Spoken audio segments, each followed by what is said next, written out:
اور وہ آزمائے نہ جائیں گے.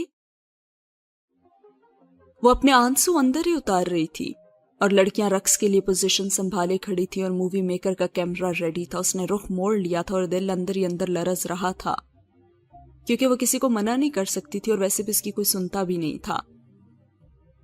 اور وہ دل ہی دل میں سوچنے لگی کہ تباہی کتنی قریب تھی اور وہ سب بے خبر تھے.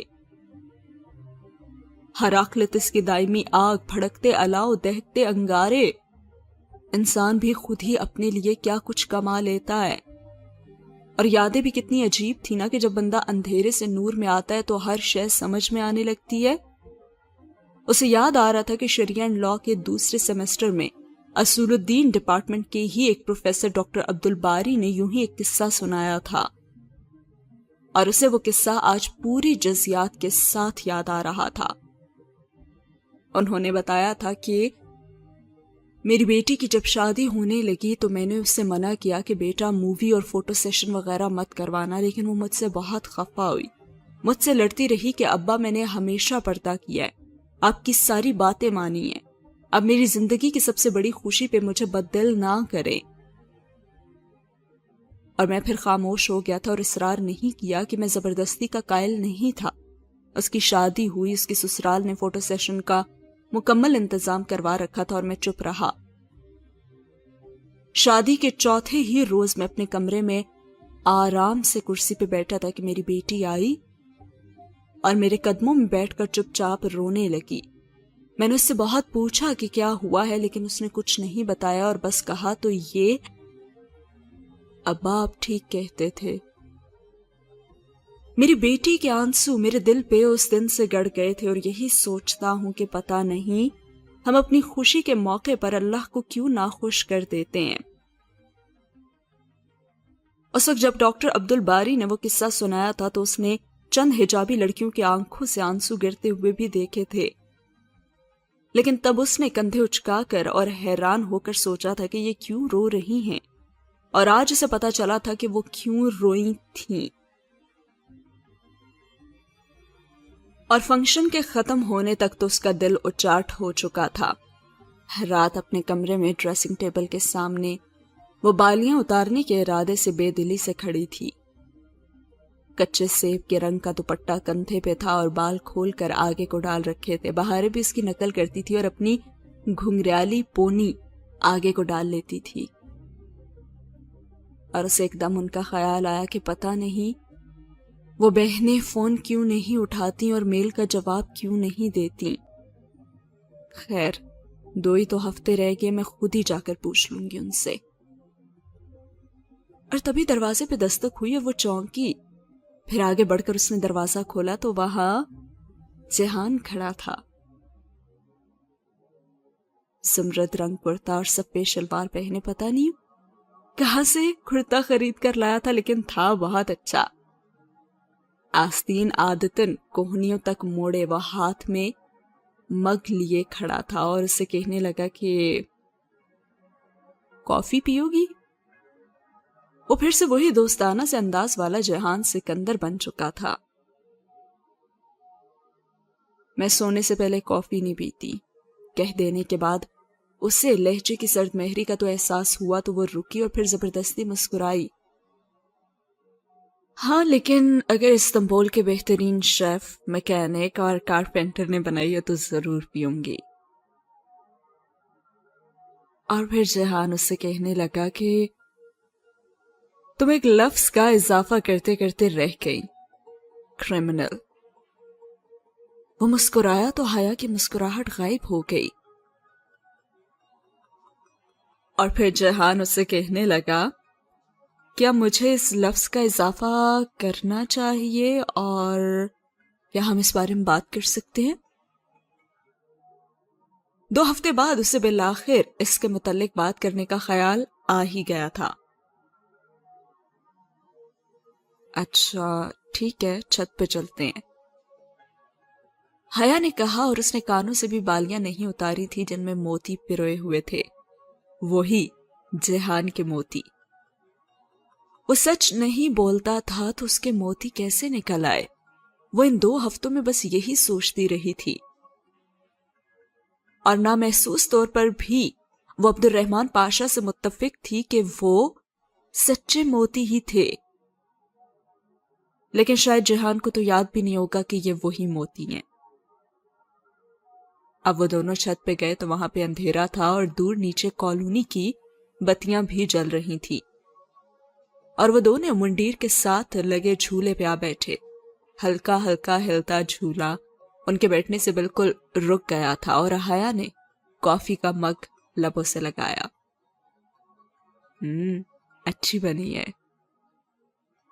ہاں تو آخر استنبول کے بہترین شیف، میکینک اور کارپینٹر نے جو بنائی ہے۔ او، تم نے بھی کرمنل کا اضافہ نہیں کیا جہان؟ ہاں، کیونکہ میں کرمنل ہوں بھی نہیں۔ کیا تمہیں میرا اعتبار ہے؟ جہان نے اس سے پوچھا تو اس نے بھی کہا ہاں، اور حیا نے بالکل بھی سوچنے کا وقت نہیں لیا تھا۔ سامنے دیوار پہ ابا کے گملوں سے اوپر ان دونوں کے سائے گر رہے تھے اور پودوں کی ٹہنیوں سے اوپر وہ عجیب سی ہیئت بنا رہے تھے۔ اچھا تو ٹھیک ہے، اب تم مجھے بتاؤ کہ تم اس شخص کو کیسے جانتی ہو جو اس روز میرے ساتھ تھا؟ عبدالرحمن پاشا کے بارے میں پوچھ رہے ہو تم؟ امت اللہ حبیب پاشا کا بیٹا۔ اس نے آنے کا پورا نام لیا تو وہ ذرا چونک کر اسے دیکھنے لگا۔ لیکن تم کیسے؟ لمبی کہانی ہے جہان، کیا سنو گے؟ اس نے بے نیازی سے شانوں کو جنبش دے کر پوچھا اور وہ سامنے دیوار پہ ہی دیکھ رہی تھی، اور اس نے دوسرے سائے کو اسپات میں سر ہلاتے ہوئے دیکھا تو پھر وہ کہنا شروع ہو گئی۔ اسے شاید اپنے سائے کے ہلتے ہوئے لب دکھائی نہیں دے رہے تھے اور نہ ہی کان میں پڑی بالی کے موتی کی چمک۔ اگر دکھائی دے رہی تھی تو وہ پریشانی، اذیت اور اضطراب جسے وہ پچھلے 5 ماہ سے اپنے دل میں چھپائے ہوئے تھی، جس کا ایک حصہ اس نے ڈی جے کے ساتھ بانٹا بھی تھا اور اب اس نے پورا ہی بانٹ دیا تھا۔ سبانجی کی طرف سے میل وصول ہونے والی رات سے جب پہلی دفعہ پھول آئے تھے، اس سے لے کر اس روز کے واقعے تک اس نے سب کہہ سنایا، اور وہ بالکل خاموشی سے سنتا رہا، اور اگر بولا تو صرف اس وقت جب اس نے استقلال جدیسی میں پاشا کے چہرے پہ کافی الٹنے کا واقعہ بتایا تھا۔ اچھا، تم نے پاشا بے کے اوپر کافی الٹ دی؟ وہ جیسے بہت محسوس ہوا تھا۔ ہاں، تم اسے پاشا بے کیوں کہتے ہو؟ اسے سبھی پاشا بے کہتے ہیں، مسٹر پاشا۔ شوق ہے انہیں خود کو مسٹر کہلوانے کا۔ اور کافی کے مگ خالی ہو کر زمین پہ پڑے تھے اور دیوار پہ سائے ویسے ہی چپکے بیٹھے ساری داستان سنتے رہے۔ پودے بھی متوجہ تھے، اور جب وہ خاموش ہوئی تو وہ جیسے سوچتے ہوئے بولا، یعنی کہ اس نے تمہارے بارے میں معلومات حاصل کی مجھے بلیک میل کرنے کے لیے، لیکن پھر بھی میں صرف ایک بات سمجھ نہیں سکا، اتنا سب کچھ ہوا اور تم نے کبھی اپنے پیرنٹس کو نہیں بتایا؟ لیکن کیوں؟ اور تم نے کسی سے مدد بھی کیوں نہیں لی؟ میں کبھی بھی ان کو یہ سب نہیں بتا سکتی جہان، اور اب تو ویسے بھی معاملہ ختم ہو گیا ہے، لیکن جب یہ شروع ہوا تھا تو اس وقت مجھے ترکی جانا تھا، اور اگر میں بتاتی تو وہ مجھ سے فون لے لیتے اور گھر سے نکلنے پہ بھی پابندی لگا دیتے، اور پھر ترکی تو جانے کا سوال ہی نہیں پیدا ہوتا۔ ویسے بھی میں جانتی ہوں کہ جو میرے گھر کے اندر پھول رکھ کر جا سکتا ہے وہ میرے فون میں ٹریسر بھی لگوا سکتا ہے، اور اگر اس کے خلاف ابا بھی کچھ نہیں کر سکتے، اور ابا کو بتانے کا مطلب تھا کہ تایا فرقان کو بھی بتا دینا، یعنی کہ پورے خاندان میں تماشا۔ ابا کو نہ بتائیں یہ نہیں ہو سکتا، اور ویسے بھی اتنی بہادر تو میں تھی ہی کہ خود اپنے مسائل حل کر سکتی۔ یہ تو ہے، اس نے سر ہلا کر اعتراف کیا، اور پھر جیہان نے اسے کہا، کیا تم واقعی جاننا چاہتی ہو کہ میں پاشا بے کو کیسے جانتا ہوں؟ اور حیا اتنے کانفیڈنٹلی کہنے لگی، دیکھ لو تمہاری مرضی ہے، ویسے تم نہ بھی بتاؤ، میں نے جان تب بھی لینا ہی ہے، تمہارے پاس کوئی دوسرا آپشن ہے بھی نہیں۔ اللہ اللہ، اتنا اعتماد، یہ اعتماد، بھائی واہ! وہ پہلی دفعہ ہنسا تھا اور وہ ہولے سے مسکرا دی۔ اور اب وہ آتا ہے سین جس کا آپ سب لوگوں کو برسوں سے انتظار تھا کہ کیسے جانتا ہے جیہان سکندر پاشا بے کو۔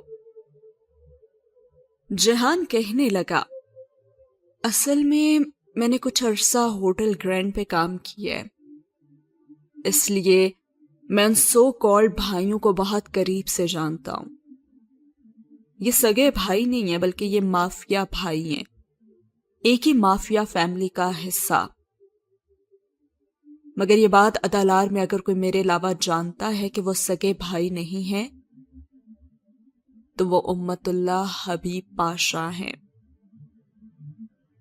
خیر میرا پاشا بے سے کچھ مسئلہ ہو گیا اور میں استقلال اسٹریٹ پہ آ گیا۔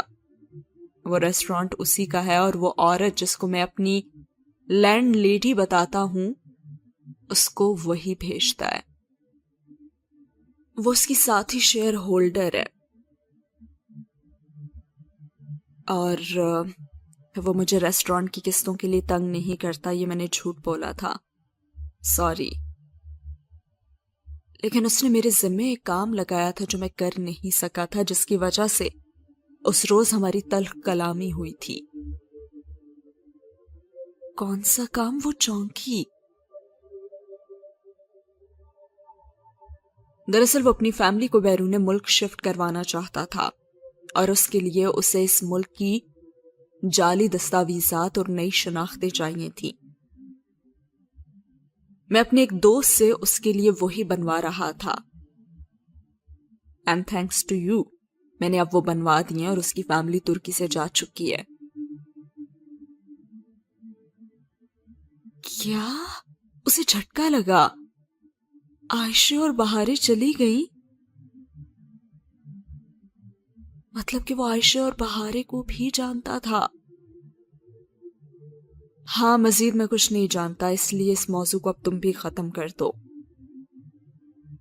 اور وہ اس کا بھائی، وہ کہاں چلا گیا؟ میں نہیں جانتا کہ وہ اب کہاں ہے۔ اس نے شانے اچکا دی اور وہ جیسے اس موضوع سے بچنا چاہتا تھا، اور پھر حیا نے دیکھا کہ اس کا سایہ اٹھ کھڑا ہوا تھا اور پودوں کے اوپر سے ہوتا پوری دیوار پہ پھیل گیا۔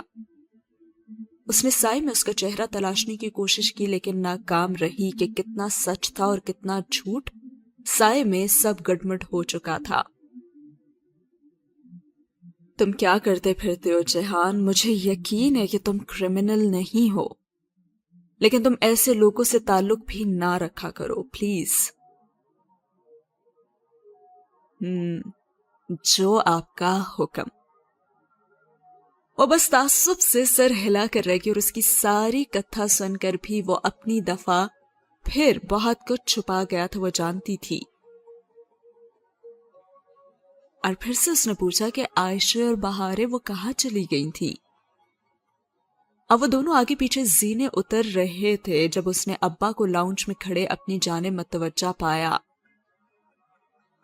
لیکن وہ خود تو صرف جیہان کی طرف متوجہ تھی اور وہ اسے کہنے لگی، اس نے اسے پکارا، جیہان بتاؤ نا۔ جی ماموں۔ وہ پرسکون انداز میں قدم اٹھاتا سیڑھیوں سے نیچے ان کے سامنے جا کھڑا ہوا۔ لیکن ماموں تو بہت ہی سنجیدہ لگ رہے تھے اور وہ اس سے کہنے لگے، مجھے کچھ پوچھنا ہے تم سے۔ وہ پہلی سیڑھی پہ ریلنگ پہ ہاتھ رکھے کھڑی ان کو دیکھنے لگی اور جواباً جیہان نے کہا کہ میں سن رہا ہوں۔